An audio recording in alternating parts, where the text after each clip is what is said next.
ದಕ್ಷಿಣ ಕನ್ನಡ ಜಿಲ್ಲೆಯಲ್ಲಿ ವಿವಿಧ ಇಲಾಖೆಗಳು ಹಾಗೂ ಸಂಘ ಸಂಸ್ಥೆಗಳ ಸಹಯೋಗದಲ್ಲಿ ನಿನ್ನೆ ಆಯೋಜಿಸಿದ್ದ ಉದ್ಯೋಗ ಮೇಳಕ್ಕೆ ಸಂಸದ ಕ್ಯಾಪ್ಟನ್ ಬ್ರಿಜೇಶ್ ಚೌಟ ಚಾಲನೆ ನೀಡಿದರು. ಬಳಿಕ ಅವರು ಭಾರತದಲ್ಲಿ ನೈಸರ್ಗಿಕ ಹಾಗೂ ಮಾನವ ಸಂಪನ್ಮೂಲ ಯಥೇಚ್ಛವಾಗಿದೆ. ಇದನ್ನು ಸದ್ಬಳಕೆ ಮಾಡಿಕೊಳ್ಳುವ ಅಗತ್ಯವಿದೆ. ವಿಶೇಷವಾಗಿ ನಾಗರಿಕರಲ್ಲಿ ಶಿಷ್ಟಾಚಾರ ಪಾಲನೆಯ ಭಾವನೆಯನ್ನು ಹೆಚ್ಚು ಮೂಡಿಸಬೇಕಾಗಿದೆ ಎಂದರು. ಮಾತೃಭೂಮಿಯಿಂದ ವಿದೇಶಗಳಿಗೆ ತೆರಳಿ ಉದ್ಯಮಗಳನ್ನು ಸ್ಥಾಪಿಸಿ ಯಶಸ್ವಿಯಾಗಿರುವವರಿಗೆ ಇದೀಗ ಸ್ವದೇಶದಲ್ಲೂ ತಮ್ಮ ಉದ್ಯಮಗಳನ್ನು ಕಟ್ಟಿ ಬೆಳೆಸುವಂತೆ ಮನವೊಲಿಸುವ ಅಗತ್ಯವಿದೆ ಎಂದು ತಿಳಿಸಿದರು. ಮಂಗಳೂರಿನಲ್ಲಿ ಇಟಲಿ ಮೂಲದ ಫೋಟೋ ವರ್ಲ್ಡ್ ಫ್ರೇಮ್ ಉತ್ಪಾದನಾ ಕಂಪನಿಯೊಂದು ಸುಮಾರು 1,500 ಕೋಟಿ ರೂಪಾಯಿ ಬಂಡವಾಳ ಹೂಡಿಕೆ ಹಂತ ಹಂತವಾಗಿ ಉದ್ಯಮ ಆರಂಭಿಸಲಿದೆ. ಇದರಿಂದ ಸ್ಥಳೀಯರಿಗೆ ಉದ್ಯೋಗಾವಕಾಶಗಳು ದೊರೆಯಲಿವೆ ಎಂದು ಹೇಳಿದರು.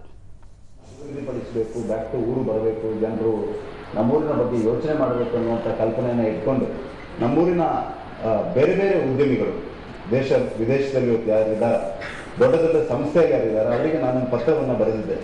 ಆ ಪತ್ರದ ಭಾಗವಾಗಿ ಇವತ್ತು ಇಟಲಿಯ ಒಂದು ಕಂಪನಿ ನೀರ್ ಗ್ರೂಪ್ ಅನ್ನುವಂಥ ಒಂದು ಕಂಪನಿ, ಆ ಕಂಪನಿಯ ಒಬ್ಬ ಡೈರೆಕ್ಟರ್ ಮಂಗಳೂರಿನವರು, ಅವರು ಇವತ್ತು MSCZ ನಾನು ಮನತ್ ಕೋಟಿ ಸೇರಿ ಒಂದು ಭೂಮಿ ಪೂಜೆಯನ್ನು ಮಾಡಿ ಇಲ್ಲಿ ಬಂದಿದ್ದಾರೆ. ಹಾಗಾಗಿ ಅವರು 1,500 ಕೋಟಿಯನ್ನು ಮಂಗಳೂರಿನಲ್ಲಿ ಹಂತ ಹಂತವಾಗಿ ಇನ್ವೆಸ್ಟ್ ಮಾಡಿರ್ತಿದ್ದಾರೆ.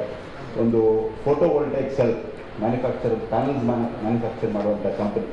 ಮೊದಲನೇ ಹಂತದಲ್ಲಿ ಅವರು ಫ್ಯಾಕ್ಟರಿ ಮಾಡಿ ಇಲ್ಲಿ ತಯಾರಿ ಮಾಡಿ ವಿದೇಶಗಳಿಗೆ ಕಳಿಸುವಂಥ ಕೆಲಸವನ್ನು ಮಾಡ್ತಾರೆ. ಮುಂದಿನ ಹಂತದಲ್ಲಿ ಒಂದು ಸಸ್ಟೈನಬಿಲಿಟಿ ಪ್ರಾಡಕ್ಟ್ಸನ್ನು ಡೆವಲಪ್ ಮಾಡುವಂಥ ಒಂದು ಪಾರ್ಟ್ನರ್ ರೀತಿಯಲ್ಲಿ ಅಭಿವೃದ್ಧಿಪಡಿಸಬೇಕು ಅನ್ನುವಂಥ ಕಲ್ಪನೆಯನ್ನು ಕೂಡ ಇಟ್ಟಿದ್ದಾರೆ.